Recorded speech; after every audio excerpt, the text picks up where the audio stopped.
We the Champs. And What up? we have What up? a very, very special episode for you. So, as we all know, the NFL regular season is over, and we only have the Super Bowl left to finish off the season in the Pro Bowl. I don't know who the hell watched the Pro Bowl, but if you I'm gonna into it, watch it. I think it's this weekend. Of course, he going. Nah, Trey would watch the Pro Bowl. Shout out my boy.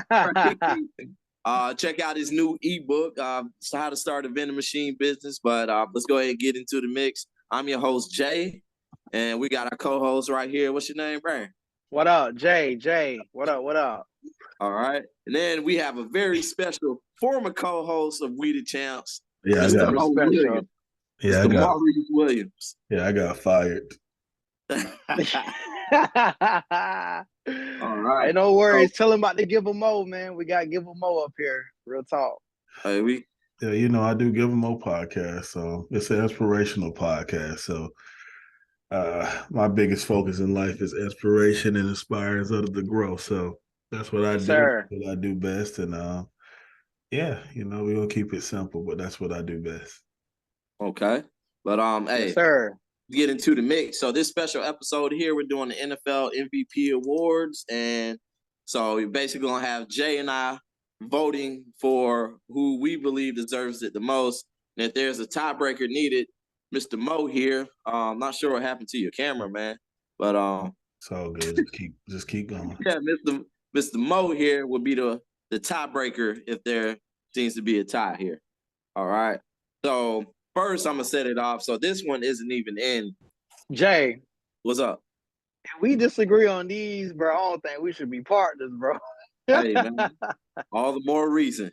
All right. So this category isn't even in the MVP, not the MVP, but the NFL awards officially. So the first award of the night goes to what is the wackiest ass team of the year. Wow. All right. And your candidates are the Houston Texans, who had the #1 draft pick, the Broncos, who couldn't do a damn thing on offense, the Colts, they hired Jeff Saturday, Cardinals, who Kyler Murray was injured, and so forth. All right. So, Jay, who do you have for your wackiest team of the year? Well, you already know who I'm picking, who I'm voting for. The Denver Nathaniel Hackett Broncos. the wackiest team of the season. They ain't do nothing at AFC West. Okay. Straight to the point. I got nothing else to say. Okay. So for my pick for the wackiest team of the year here, I have the Denver Broncos as well. Man, they were like, it's like the other teams were 2 for 2. Huh? I said 2 for 2. 2 for 2. Yeah, so it's like the other teams were, giving very much of an effort in these games, actually putting up points. Defense, but the Broncos are playing tough defense, but it was just like, it was just hard to watch sometimes. And your boy Nathaniel Hackett out there was doing this thing. Man was fired before you know it. All right. You got any words for this one?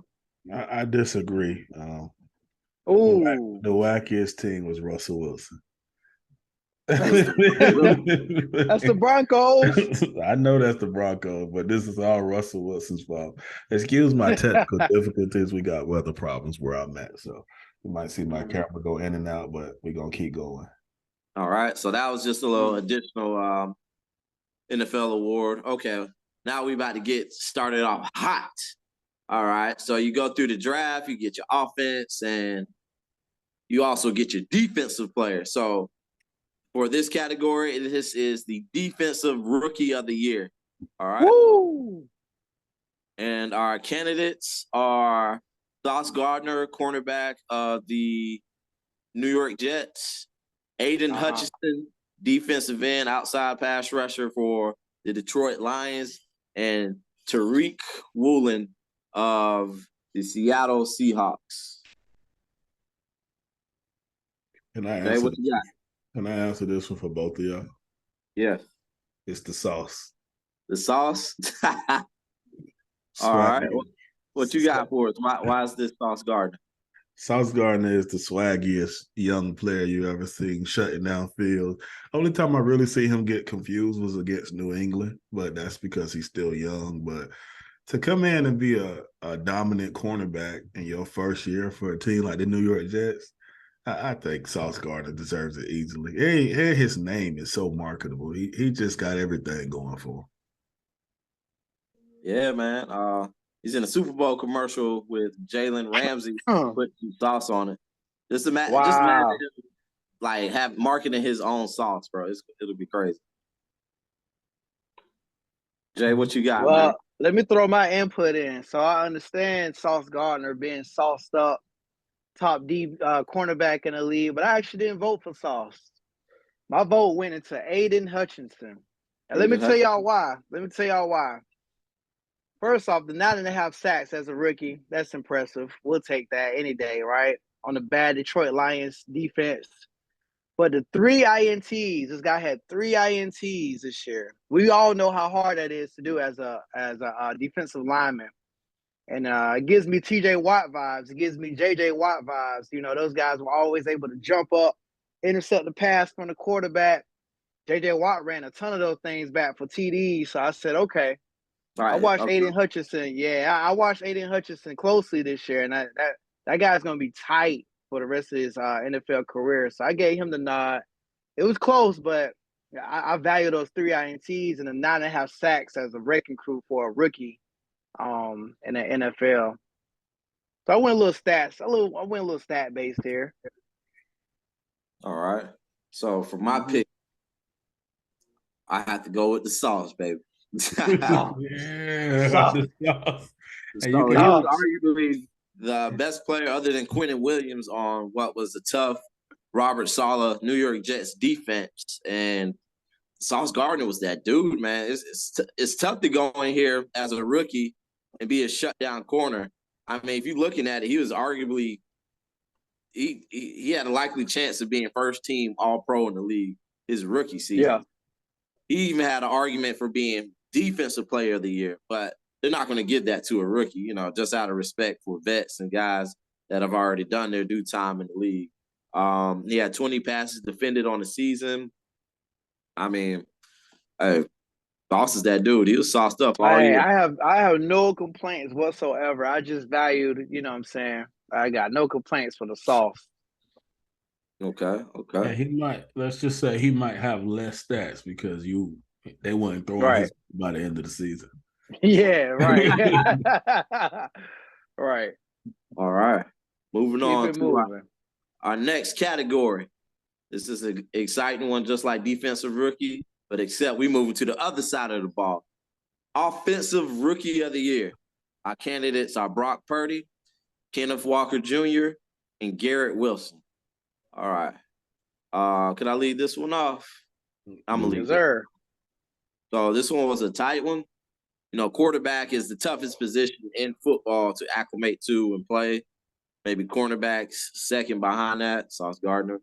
However, Brock Purdy did a fantastic job at the quarterback position, but he only started 5 games in the regular season. So compare this very much to Zion and John Morant's rookie season. I wanted to give it to Zion, but he didn't have enough body of work to enable him for Rookie of the Year. So in this case, I'm going with a guy who I feel like ran a lot like AP when he got the ball in his hands. I'm giving this one to Kenneth Walker III. Kenneth Walker. Man, speed, the power, the burst, it's all there. I remember one play, it's like he ran out. He had to get the first down. He just barreled into the defender, pushed him. He just needed like 1.5 more yards. He extended the play for about 2.5 yards. Just getting that body of work in. And then the way the offense maneuvers if they weren't running the ball effectively. Yeah.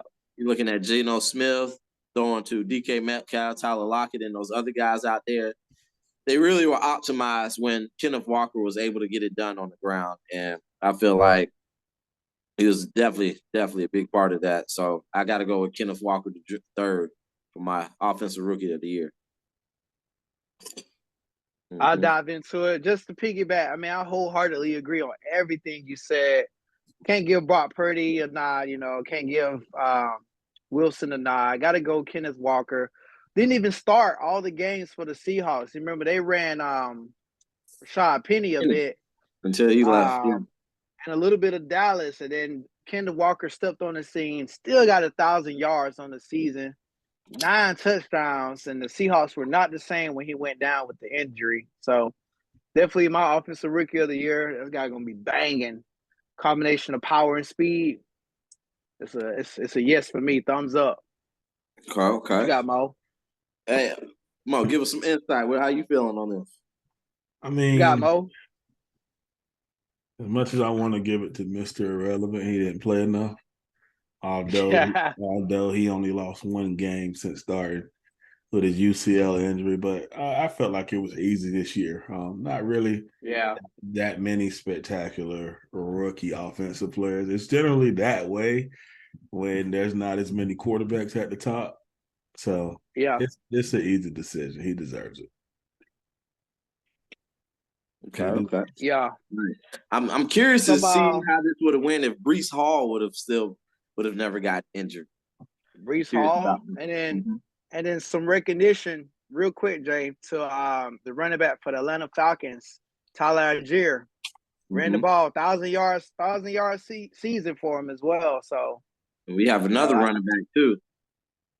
Ooh. Damian Pierce, running back. Yeah, right. That's crazy. I don't want to talk about the Falcons.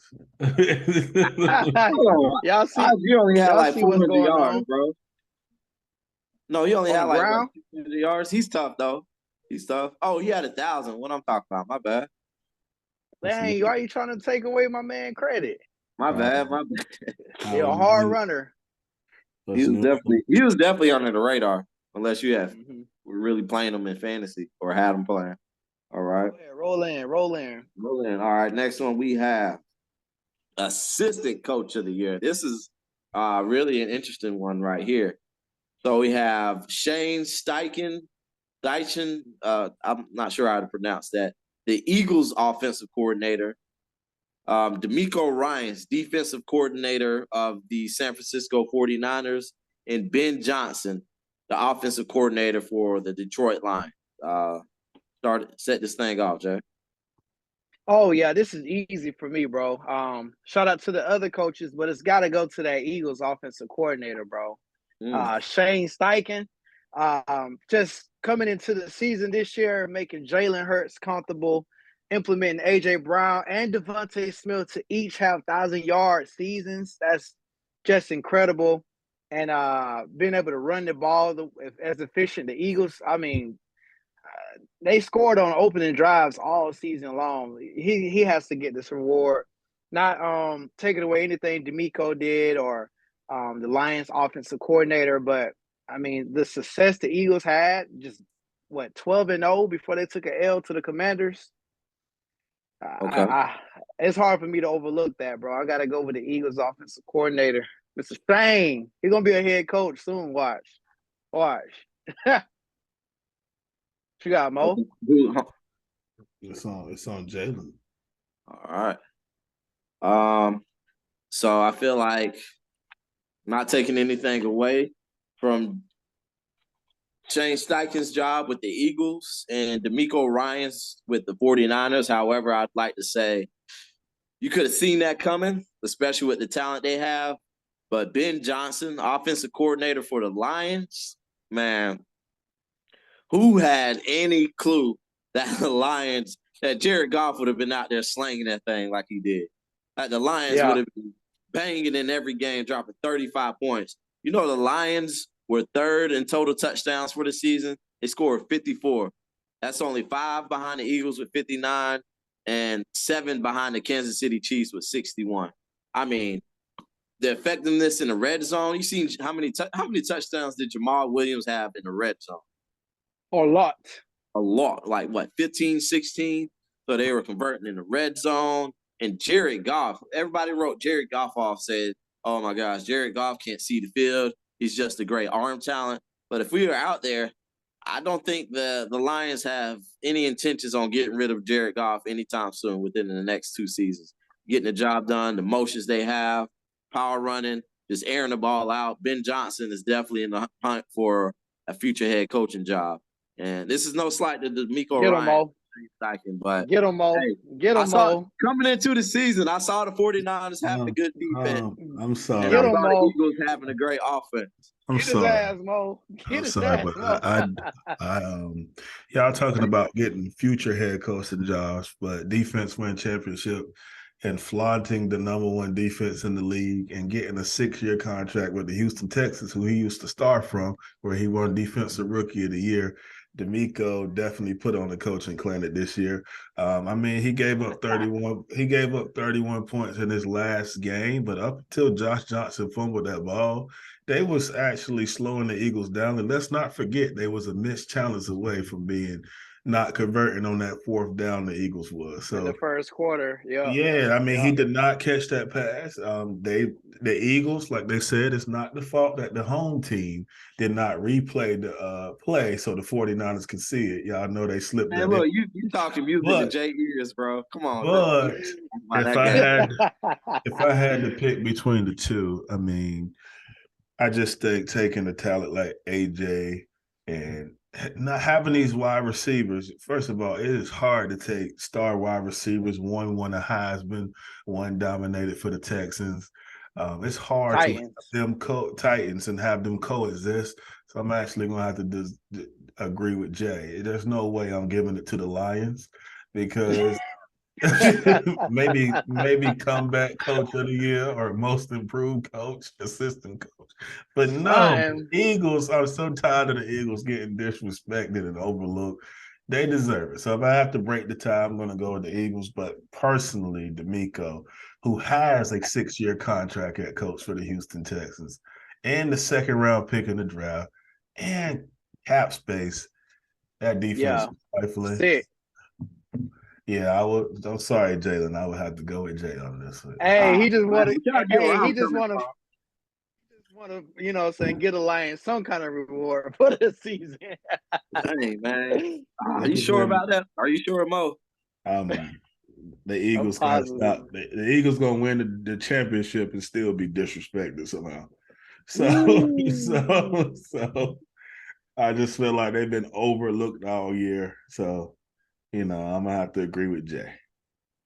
It's hard to take two top-notch wide receivers and Jalen Hurts, who's not even known as a throwing quarterback but a dual threat, giving him enough. Now he did piss me off at the end of the game with the 49ers because you blowing them out. Why are you still running QB draws? I don't know. I hate when coaches do that. So the Eagles coach did piss me off still running Jalen Hurts like he had to, but this is an easy choice, Jalen. Okay. All right. So James Steichen, I can't even pronounce his name right. That might be right. Eagles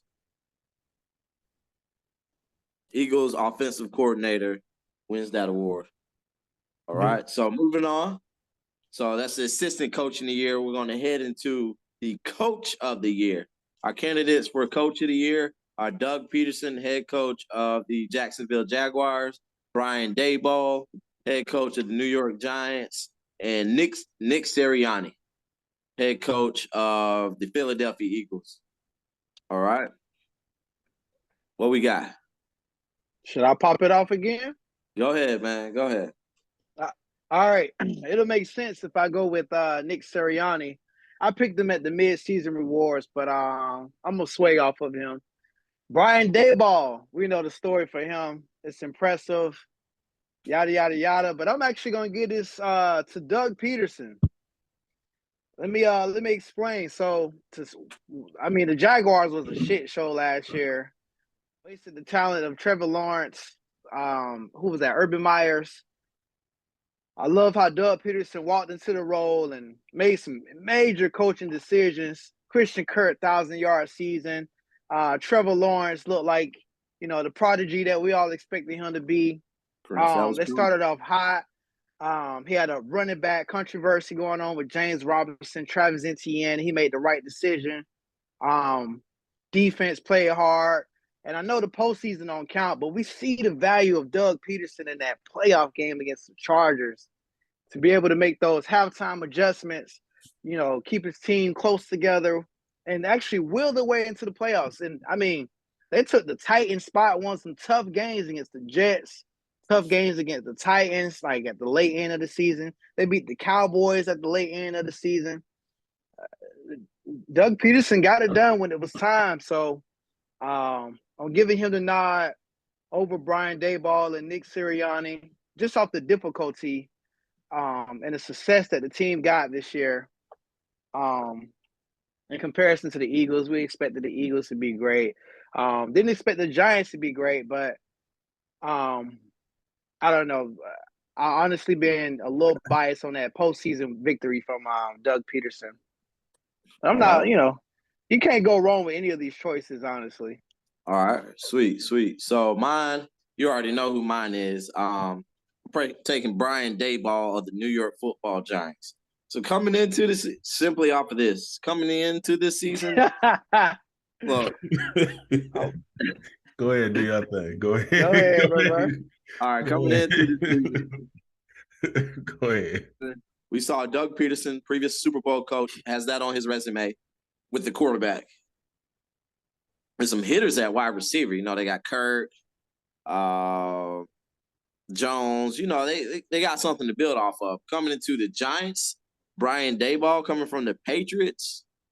Dude, we saw the Jaguars had a chance, but with the Giants, we thought the Giants were just going to be in the hole again. One of the wackiest teams. Daniel Jones turning the ball over 40 times this year, and that's exactly what we didn't see.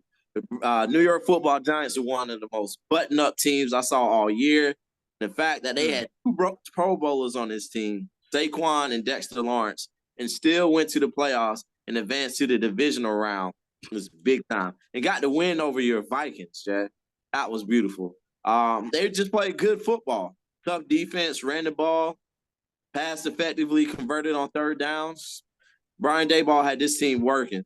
And got to say, for Daniel Jones, that's probably the best out of all his projects that he completed this year. Daniel Jones, he squeezed every little inkling out of Daniel Jones and turned him into a somewhat good quarterback. He finished with about 3,400 yards in the air, 700 yards on the ground. They ran the hell out of that boy. But we got to push, y'all. I got this, bro. And it was beautiful. It was beautiful work from Brian Daboll. Get his ass, Mo. I'm disappointed again because this is not. He going I don't think y'all understand how hard it is to have expectation and live up to it, if not be better than it. If this is regular season award, I heard somebody mention, they made the playoffs. That's cute. The Eagles made the Super Bowl. Okay. The Eagles lost 3 games, 2 in which they didn't have their starting quarterback and 1 to a division rival. Like I said, the Eagles have been disrespected all year. This is not a most improved award. This is who coached the best team when they were supposed to. And Nick Sirianni coached the best team in the league this year from top to bottom, from inside and out, and then starting the playoffs and played in the NFC Championship. All 22 starters were on the field. That was in week 1. So you got the healthiest team ran by the smartest coach. But anyway, if I got to pick between the two, I'm going to pick the New York Giants. New York Giants, Brian Daboll? I would pick Nick Sirianni as my secondary choice. This is why I picked the New York Giants. Because my secondary choice would be Doug Peterson. My secondary choice would be Trevor Lawrence. And the reason why I say Trevor Lawrence is because Trevor Lawrence third. My second. I picked Nick Sirianni. No, that's the third. Second is literally the Giants because nobody. But anyway, y'all can go to the next. All right, so comeback player of the year. So 2 of my favorite running backs ever on here. So we have the candidates are Saquon Barkley, CMC, Christian McCaffrey, and Geno Smith. I'm going to just come out and say this one with a few words. My comeback player of the year is Geno Smith because this wasn't no comeback for Geno Smith. This was the coming of Geno Smith. This man that had never been a star in the league, bounced around from team to team, vastly improved his game. This man was never there. He had nothing to come back from. He came. This is the coming of him. I I mean, feel it. big props to Saquon Barkley and Christian McCaffrey, but y'all are already superstars in the league. If we're talking about, all right, come on now. Geno Smith was never a star. He was a name that was known. So that's easy for me. I'm going with Geno Smith on this. I got Geno too. I'm surprised you didn't pick Saquon Barkley, but yeah, it's Geno. No one even seen this coming. Because CMC So, and Barkley both came back from injuries. It's like, all right, that's major comebacks. Go ahead. Mo, I'm passing it to Mo. I'm gonna go off your point. You was never there. I think Saquon Barkley is the comeback player of the year because of his expectation. He is supposed to be a Hall of Fame running back, and we was about to look at him like he was Greg Oden. Like, he can't do nothing but be hurt. He was this close from being put in the Anthony Davis category. All he could do is get hurt. But I understand why y'all went with Geno. Geno had no pressure. And he made the Seattle Seahawks look way better than the Broncos. It definitely made it look like Pete Carroll was coaching them, and the Legion of Boom was the reason why they was winning, as opposed to the wackiest person in the league, Russell Wilson. Oh, Lord. That was beautiful, guys. All right, moving on. Oh, man, it's getting juicy now, baby. All right. Mo, I already know we're going to need your help for this one. Okay. All right, we're moving into Defensive Player of the Year. All right, our candidates are Chris Jones, Nick Bosa, and Micah Parsons. Jay, go ahead. Give us what you got. Nicholas, Jonathan, Bosa. No need to explain. I mean, no need to explain. He a dog. Look, just tell us why he has the edge. Tell us why he has the edge. I tried to go Jones. I'm not really sold on Micah Parsons yet. I need to see an explosive season where, like he completely dominates. But I understand how great these three defensive players are. But 18.5 sacks, all these tackles for losses. You see him when he lining up on the screen. You know where 97 is. Don't play, bro. I mean, he shows up when it's time to show up. Okay. I just gotta. It's Nick Bosa, bro. All right. Sweet. It's Nick. So for me, man, this was tough. So I crossed out Micah Parsons. Yeah. So it came down to Jones and Bosa for me. And for this one, hey man, when you get it done efficiently and big time in the interior, that's beautiful. That's beautiful. So I'm definitely taking Chris Jones with this one. Bro, hold on, guys. Hold on. Okay, we got 10 minutes. 3, 2. All right, sweet. We back on. So I have Chris Jones with this one because getting it done with the interior is vastly different from getting it done on the outside. Bosa led him by he was behind Bosa 15.5 sacks. Bosa had 18.5. Bosa outgained him with 19 quarterback pressures, but that inside pass rush interior, getting right up in the quarterback's face is big time. And I just value that more than the outside pressure, just by a slight. Get his ass, Mo. I'm sorry, Jalen. This is landslide. It's Nick Bosa. Nick Bosa, Jonathan Bosa. It ain't even close. Like I appreciate Chris Jones, but unless he had an Aaron Donald season, which he's not close to that. Aaron Donald is not far from it. Aaron Donald is the standard for interior lineman, and Nick Bosa joins the list of Von Miller and those other top dogs. He give me them JJ Watt flashes, and he's a beast. He's a dog. I think 18.5. I think leading the number one defense in the league, and you go now. I will take away from him because of who he got behind him, but I can't penalize him because he got a Hall of Famer linebacker on his team. you know what I'm saying? I was thinking that too. Nick Bosa is my defensive player of the year. And secondly, it would have been Michael Parsons, but he flamed out about halfway through the season. He started off a beast, and then he just progressively got slow. I think he's talented, but I don't even consider him a defensive player of the year. Chris Jones would have been second for me. But I think Michael Parsons is riding that Cowboys hype, That's what I'm saying. We got to have that boom, mind-blowing season from him before I can give him, the nod over all these other linemen. Go ahead, Jay. All right, sweet. So we got Nick Bosa on that one for Defensive Player of the Year. And now we're moving on to Offensive Player of the Year. I feel like this category was made so whoever didn't get the MVP trophy can get this one. So we have Justin Jefferson, Jalen Hurts, Pat Mahomes, and Tyreek Hill as our candidates for Offensive Player of the Year. And my choice I got it. For Offensive Player. Go ahead. You already know what's up. Go ahead.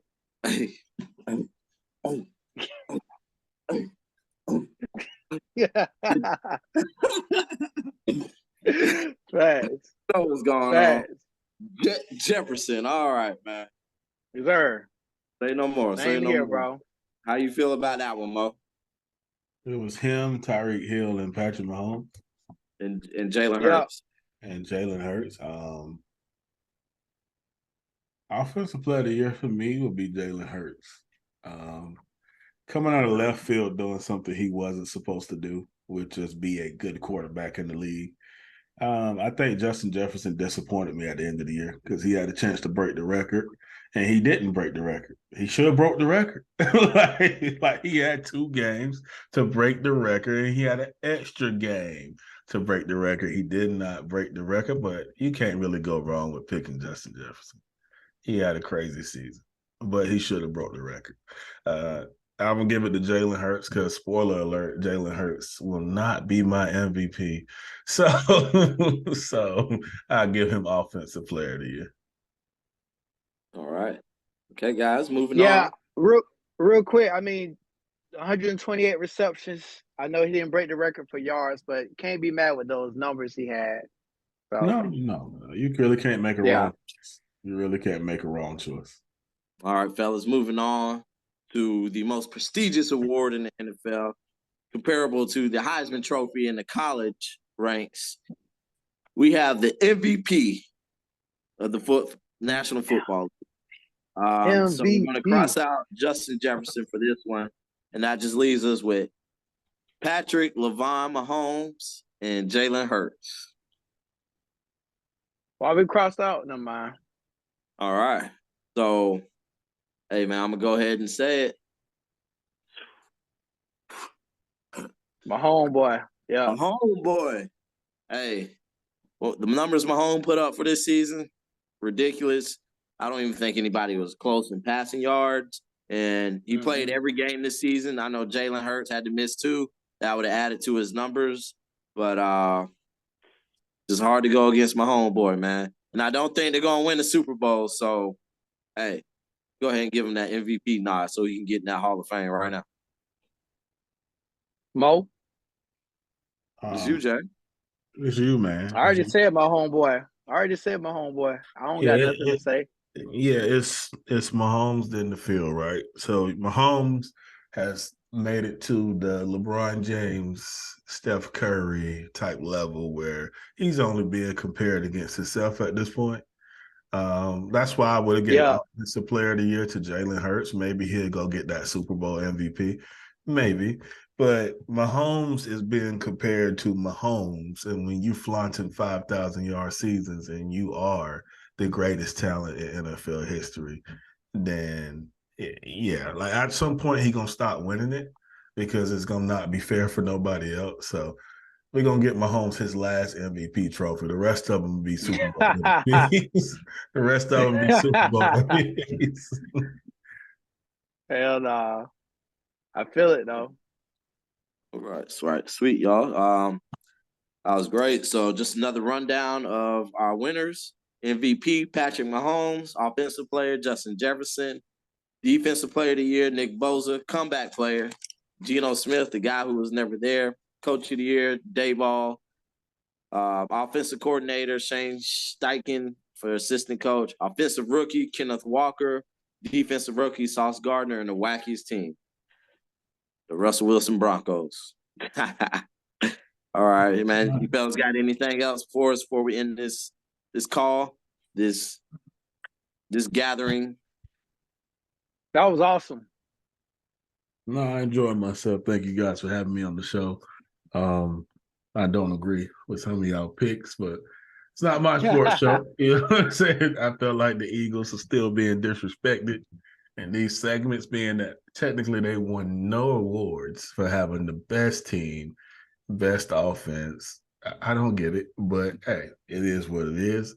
And like I said, I just enjoyed the time. I enjoyed being the guest. I enjoyed being y'all tiebreaker. All right. For the sake of it, hey, to satisfy Mo, we're going with the best team award. Just adding this one. We got the Eagles, the Chiefs, the Niners, and the Bengals. Okay. This one's the easy one for me. Explain the parameters. Explain the parameters of best team. Best team. Who you think was the best team in the regular season? Okay. Yeah.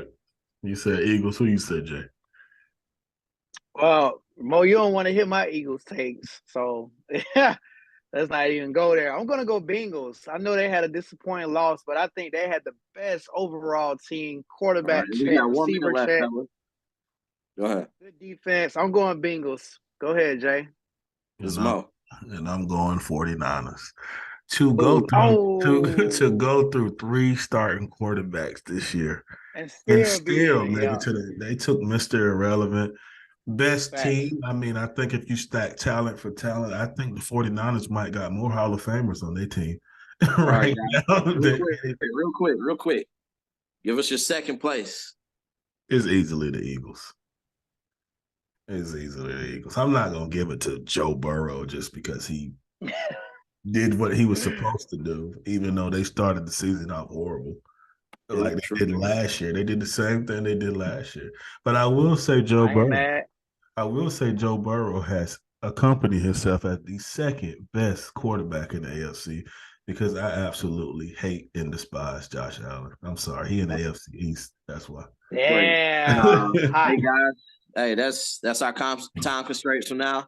Hey, we appreciate you coming out. Guys, like, subscribe, share with your aunties and your grandmas, uncles, granddaddy. Grandpa.